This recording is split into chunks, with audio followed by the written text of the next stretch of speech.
Sir এখানে জানতে চাই যে যেই ওষুধ আসলে আমার ব্যথার উপশম ঘটাবে সেই ওষুধই আবার উল্টো আমার ব্যথার কারণ হয়ে দাঁড়াচ্ছে।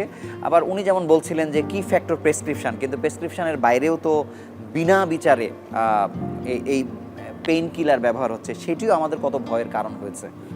দেখুন, যদি আমরা এভাবে চিন্তা করি, অবশ্যই এই যে বলে না সর্বাঙ্গে ব্যথা ওষুধ দেওয়ার কথা, এইভাবেই যদি চিন্তা করি তাহলে কিন্তু একটি আমার মনে হয় অবিচার করা হবে।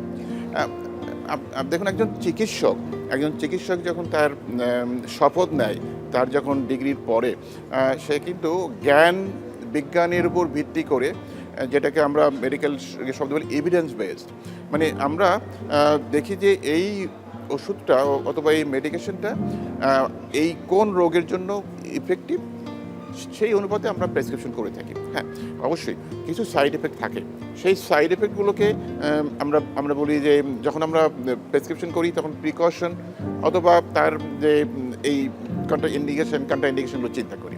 আমাদের সমস্যাটা হয় যে আমাদের দেশে অথবা শুধু আমরা এই রিজনকে যদি চিন্তা করি, যেখানে প্রেসক্রিপশন ছাড়া ওষুধের বিক্রি মোর দ্যান 70-80%, সেক্ষেত্রে এইটাই হচ্ছে আমাদের জন্য সবচেয়ে ভয়ের কারণ। যেমন মনে করেন অ্যান্টিবায়োটিক্স, যেমন মনে করেন ব্যথা নিরাময়ের জন্য এনএসএডস অথবা স্টেরয়েডস অথবা এই জাতীয় যে ওষুধগুলোর কথা চিন্তা করি, যদি একজন গ্র্যাজুয়েট চিকিৎসকের শরণাপন্ন হয়ে চিকিৎসাটি নেওয়া হয় এবং প্রেসক্রিপশনের মাধ্যমে যদি ওষুধটা দেওয়া হয়, তাহলে কিন্তু এই জায়গাটা আমরা থেকে রক্ষা পেতে পারবো। এবং এইটাই আমাদেরও কাছে pain medicine should be the evidence based. যখন আমরা এভিডেন্সকে সামনে নিয়ে আসবো, সেই এভিডেন্সকে দেখেই যে মেডিকেশন প্রেসক্রিপশন করি, সেই প্রেসক্রিপশনে এইরকম যার ক্ষতি হওয়ার সম্ভাবনা কিন্তু অনেক কম থাকে। ঢাকা পেইন ম্যানেজমেন্ট সেন্টার, ব্যথা নিরাময়ে আমরাই প্রথম।